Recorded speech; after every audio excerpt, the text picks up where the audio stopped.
بسم الله الرحمن الرحيم. الحمد لله الذي أنزل على عبده الكتاب ولم يجعل له عوجا قيما لينذر بأسا شديدا من لدنه ويبشر المؤمنين الذين يعملون الصالحات أن لهم أجرا حسنا ماكثين فيه أبدا وينذر الذين قالوا اتخذ الله ولدا ما لهم به من علم ولا لآبائهم كبرت كلمة تخرج من أفواههم إن يقولون إلا كذبا فلعلك باخع نفسك على آثارهم إن لم يؤمنوا بهذا الحديث أسفا إنا جعلنا ما على الأرض زينة لها لنبلوهم أيهم أحسن عملا وإنا لجاعلون ما عليها صعيدا جرزا أم حسبت أن أصحاب الكهف والرقيم كانوا من آياتنا عجبا إذ أوى الفتية إلى الكهف فقالوا ربنا آتنا من لدنك رحمة وهيئ لنا من أمرنا رشدا فضربنا على آذانهم في الكهف سنين عددا ثم بعثناهم لنعلم أي الحزبين أحصى لما لبثوا أمدا نحن نقص عليك نبأهم بالحق إنهم فتية آمنوا بربهم وزدناهم هدى وربطنا على قلوبهم إذ قاموا فقالوا ربنا رب السماوات والأرض لن ندعو من دونه إلها لقد قلنا إذا شططا هؤلاء قوم اتخذوا من دونه آلهة لولا يأتون عليهم بسلطان بين فمن أظلم ممن افترى على الله كذبا وإذ اعتزلتموهم وما يعبدون إلا الله فأووا إلى الكهف ينشر لكم ربكم من رحمته ويهيئ لكم من أمركم مرفقا وترى الشمس إذا طلعت تزاور عن كهفهم ذات اليمين وإذا غربت تقرضهم ذات الشمال وهم في فجوة منه ذلك من آيات الله من يهد الله فهو المهتد ومن يضلل فلن تجد له وليا مرشدا وتحسبهم أيقاظا وهم رقود ونقلبهم ذات اليمين وذات الشمال وكلبهم باسط ذراعيه بالوصيد لو اطلعت عليهم لوليت منهم فرارا ولملئت منهم رعبا وكذلك بعثناهم ليتساءلوا بينهم قال قائل منهم كم لبثتم قالوا لبثنا يوما أو بعض يوم قالوا ربكم أعلم بما لبثتم فابعثوا أحدكم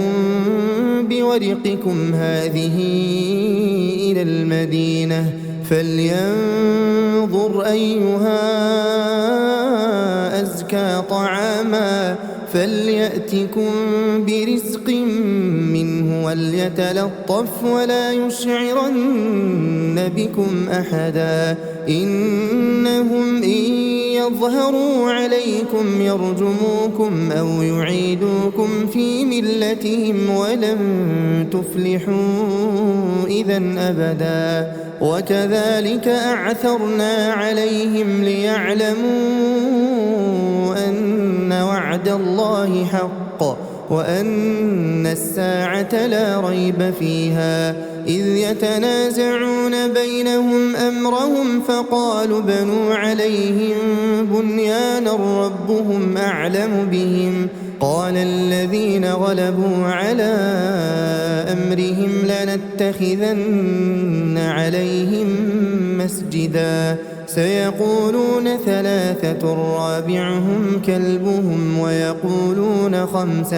ويقولون خمسة سادسهم كلبهم رجما بالغيب ويقولون سبعة وثامنهم كلبهم قل ربي أعلم بعدتهم ما يعلمهم إلا قليل فلا تمار فيهم إلا مراء ظاهرا ولا تستفت فيهم منهم أحدا ولا تقولن لشيء إني فاعل ذلك غدا إلا أن يشاء الله واذكر ربك إذا نسيت وقل عسى أن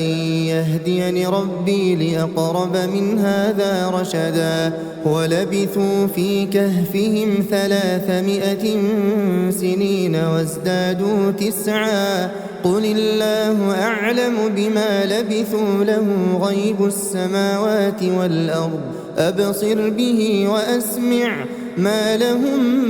من دونه من ولي ولا يشرك في حكمه أحدا واتل ما أوحي إليك من كتاب ربك لا مبدل لكلماته ولن تجد من دونه ملتحدا واصبر نفسك مع الذين يدعون ربهم بالغداة والعشي يريدون وجهه ولا تعد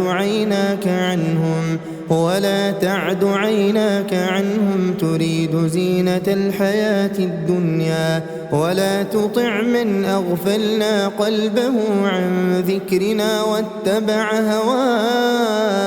واتبع هواه وكان أمره فرطا وقل الحق من ربكم فمن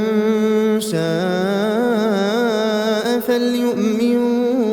ومن شاء فليكفر إنا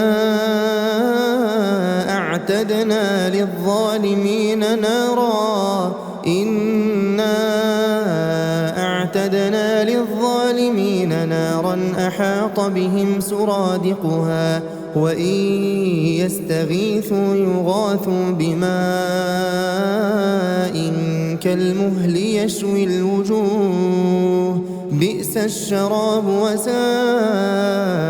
مرتفقا إن الذين آمنوا وعملوا الصالحات إنا لا نضيع أجر من أحسن عملا أولئك لهم جنات عدن تجري من تحتهم الأنهار يحلون فيها من أساور من ذهب ويلبسون ثيابا خضرا من سندس واستبرق متكئين فيها على الأرائك نعم الثواب وحسنت مرتفقا واضرب لهم مثل الرجلين جعلنا لأحدهما جنتين من أعناب وحففناهما بنخل وجعلنا بينهما زرعا كلتا الجنتين آتت أكلها ولم تظلم منه شيئا وفجرنا خلالهما نهرا وكان له ثمر فقال لصاحبه وهو يحاوره أنا أكثر منك مالا وأعز نفرا ودخل جنته وهو ظالم لنفسه قال ما أظن أن تبيد هذه أبدا وما أظن الساعة قائمة ولئن رددت إلى ربي لأجدن خيرا منها منقلبا قال له صاحبه وهو يحاوره أكفرت بالذي خلقك من تراب ثم من نطفة ثم سواك رجلا لكن هو الله ربي ولا أشرك بربي أحدا ولولا إذ دخلت جنتك قلت ما شاء الله لا قوة إلا بالله إن ترني أنا أقل منك مالا وولدا فعسى ربي أن يؤتيني خيرا من جنتك ويرسل عليها حسبانا من السماء فتصبح صعيدا زلقا أو يصبح ماؤها غورا فلن تستطيع له طلبا وأحيط بثمره فأصبح يقلب كفيه على ما أنفق فيها وهي خاوية على عروشها ويقول يا ليتني لم أشرك بربي أحدا ولم تكن له فئة ينصرونه من دون الله وما كان منتصرا هنالك الولاية لله الحق هو خير ثوابا وخير عقبا واضرب لهم مثل الحياة الدنيا كماء إن أنزلناه من السماء فاختلط به نبات الأرض فأصبح هشيما تذروه الرياح وكان الله على كل شيء مقتدرا المال والبنون زينة الحياة الدنيا والباقيات الصالحات خير عند ربك ثوابا وخير أملا ويوم نسير الجبال وترى الأرض بارزة وحشرناهم فلم نغادر منهم أحدا وعرضوا على ربك صفا لقد جئتمونا كما خلقناكم أول مرة بل زعمتم أن لن نجعل لكم موعدا ووضع الكتاب فترى المجرمين مشفقين مما فيه ويقولون يا ويلتنا ما لهذا الكتاب لا يغادر صغيرة ولا كبيرة إلا أحصاها ووجدوا ما عملوا حاضرا ولا يظلم ربك أحدا وإذ قلنا للملائكة اسجدوا لآدم فسجدوا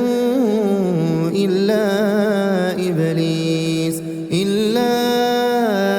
إبليس كان من الجن ففسق عن أمر ربه أفتتخذونه وذريته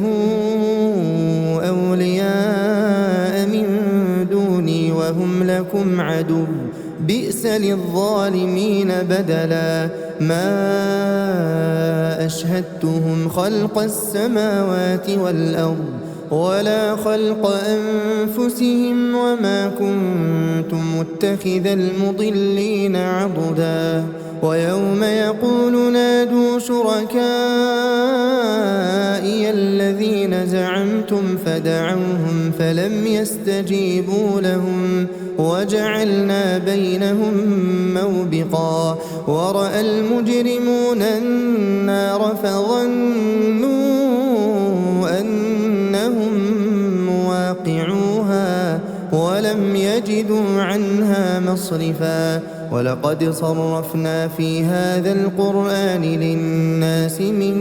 كل مثل وكان الإنسان أكثر شيء جدلا وما منع الناس أن يؤمنوا إذ جاءهم الهدى ويستغفروا ربهم إلا أن تأتيهم سنة الأولين أو يأتيهم العذاب قبلا وما نرسل المرسلين إلا مبشرين ومنذرين ويجادل الذين كفروا بالباطل ليدحضوا به الحق واتخذوا آياتي وما أنذروا هزوا ومن أظلم ممن ذكر بآيات ربه فأعرض عنها ونسي ما قدمت يداه إنا جعلنا على قلوبهم أكنة أن يفقهوه وفي آذانهم وقرا وإن تدعهم إلى الهدى فلن يهتدوا إذا أبدا وربك الغفور ذو الرحمة لو يؤاخذهم بما كسبوا لعجل لهم العذاب بل لهم موعد لن يجدوا من دونه موئلا وتلك القرى أهلكناهم لما ظلموا وجعلنا لمهلكهم موعدا وإذ قال موسى لفتاه لا أبرح حتى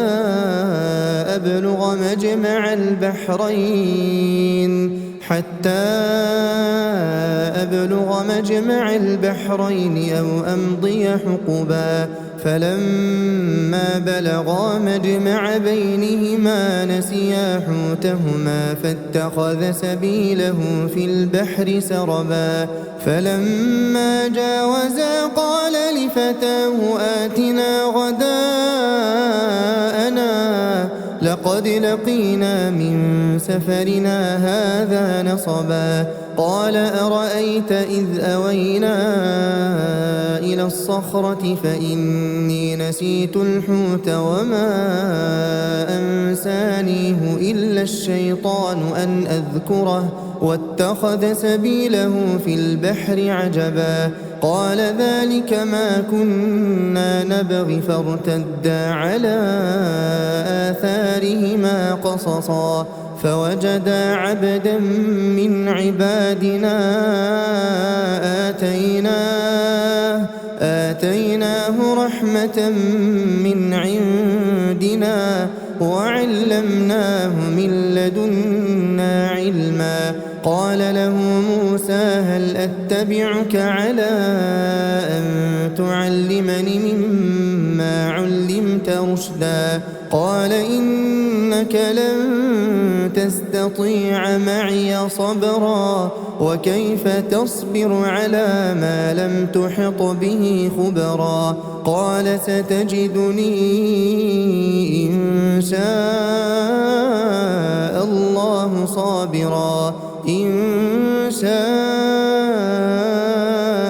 الله صابرا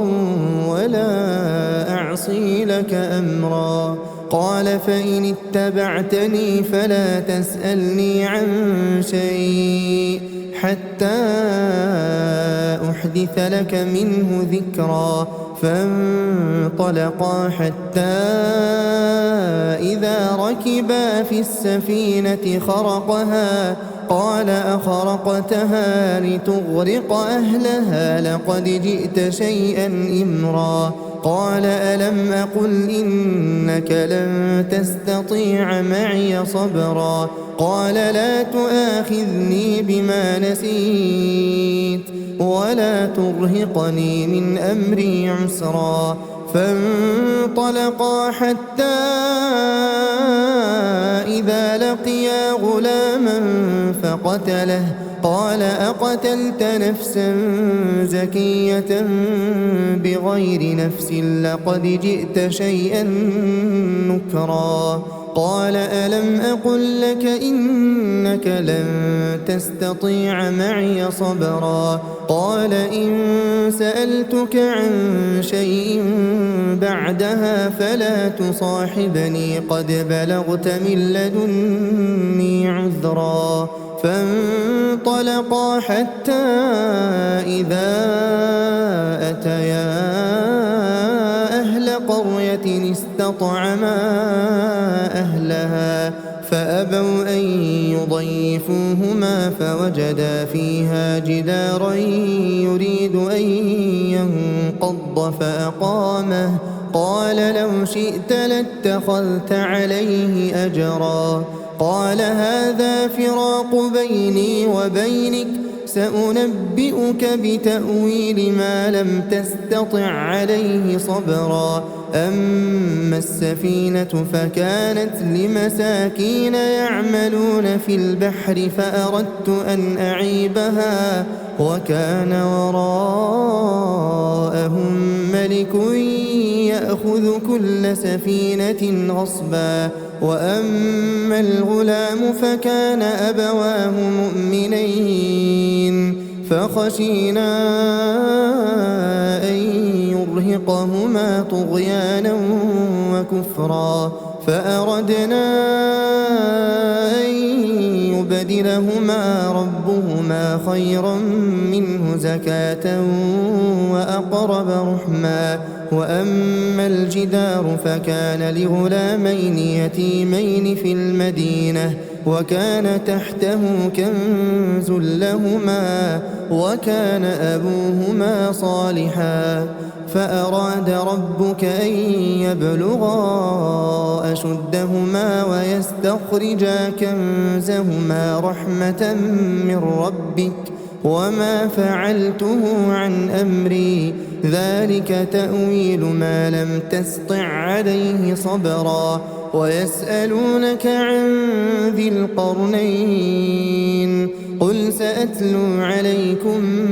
منه ذكرا. إنا مكنا له في الأرض وآتيناه من كل شيء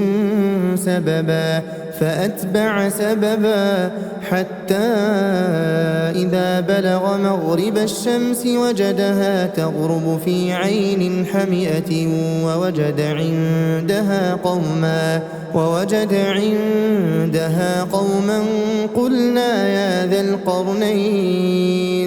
قلنا يا ذا القرنين إما أن تعذب وإما أن تتخذ فيهم حسنا. قال أما من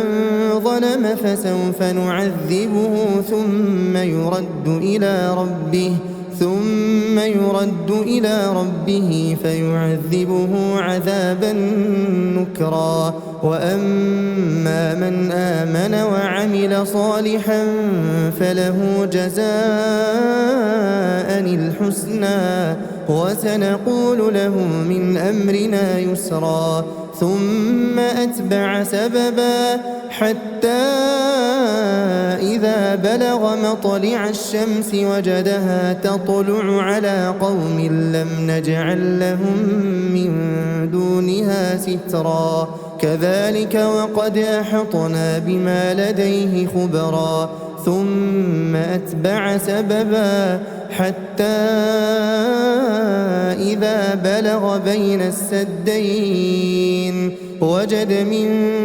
دونهما قوما لا يكادون يفقهون قولا قالوا يا ذا القرنين إن يأجوج ومأجوج مفسدون في الأرض فهل نجعل لك خرجا على أن تجعل بيننا وبينهم سدا قال ما مكني فيه ربي خير فأعينوني بقوة أجعل بينكم وبينهم ردما آتوني زبر الحديد حتى إذا ساوى بين الصدفين قال انفخوا حتى إذا جعله نارا قال آتوني أفرغ عليه قطرا فما استطاعوا أن يظهروه وما استطاعوا له نقبا قال هذا رحمة من ربي فإذا جاء وعد ربي جعله دكاء وكان وعد ربي حقا وتركنا بعضهم يومئذ يموج في بعض ونفخ في الصور فجمعناهم جمعا وعرضنا جهنم يومئذ للكافرين عرضا الذين كانت أعينهم في غطاء عن ذكري وكانوا لا يستطيعون سمعا أفحسب الذين كفروا أن يتخذوا عبادي من دوني أولياء إنا أعتدنا جهنم للكافرين نزلا قل هل ننبئكم بالأخسرين أعمالا الذين ضل سعيهم في الحياة الدنيا وهم يحسبون أنهم يحسنون صنعا أولئك الذين كفروا بآيات ربهم ولقائه فحبطت أعمالهم فلا نقيم لهم يوم القيامة وزنا ذلك جزاؤهم جهنم بما كفروا واتخذوا آياتي ورسلي هزوا إن الذين آمنوا وعملوا الصالحات كانت لهم جنات الفردوس نزلا خالدين فيها لا يبغون عنها حولا قل لو كان البحر مدادا لكلمات ربي لنفد البحر قبل أن تنفد كلمات ربي ولو جئنا بمثله مددا قل إنما أنا بشر مثلكم يوحى إلي أنما إلهكم إله واحد فمن كان يرجو لقاء ربه فليعمل عملا